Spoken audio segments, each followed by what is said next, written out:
और अब बात अक्टूबर महीने की, जिसके पहले सप्ताह को विश्व वन्य जीव सप्ताह के रूप में मनाया जाता है। इसी दिशा में नई दिल्ली में वेटलैंड्स फॉर लाइफ का जो 12वां CMS वातावरण अंतर्राष्ट्रीय फिल्म महोत्सव है, उसके साथ ही पर्यावरण और वन्य जीवन फोरम का भव्य उद्घाटन किया गया।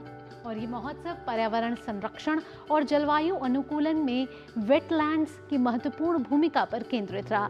देखते हैं DD न्यूज की एक खास report.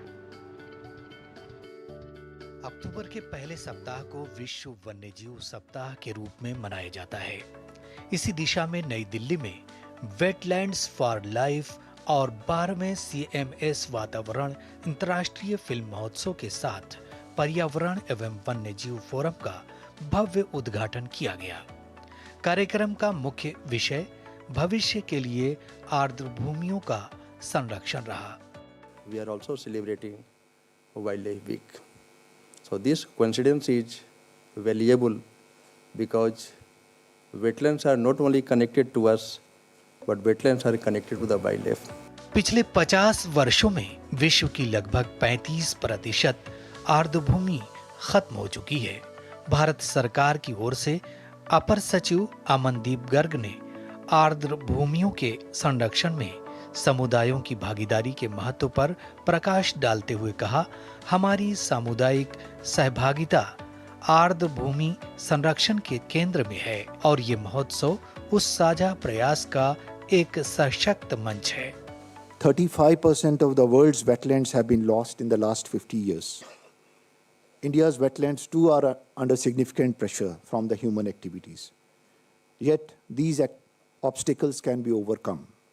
Together as a nation, we have the power and responsibility to rise to the occasion. ये महोत्सव फरवरी 2024 में वर्ल्ड वेटलैंड डे पर इंदौर, मध्य प्रदेश में शुरू किया गया, जिसके बाद लखनऊ और शिमला में कार्यक्रम आयोजित किए गए।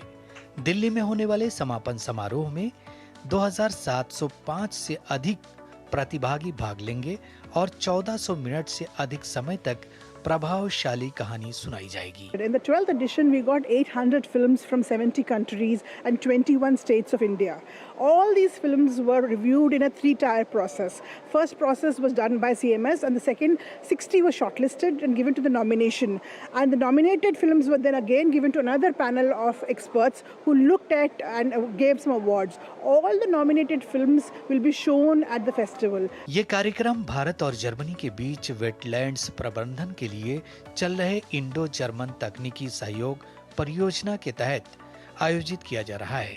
इस मौके पर जर्मन दूतावास नई दिल्ली में जलवायु और पर्यावरण विभाग की प्रमुख ताइना ड्यूकॉफ ने कहा कि भारत और जर्मनी के बीच गहरे द्विपक्षीय संबंध और साझा प्रतिबद्धता दिख रही है। I'm very happy with the progress, especially this project is one of our long-standing cooperation. It's part of the Green and Sustainable Development Partnership between India and Germany, and this is extremely important for us.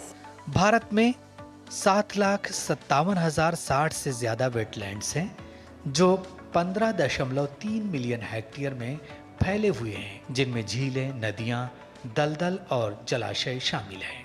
Anil Thomas की report, DD news.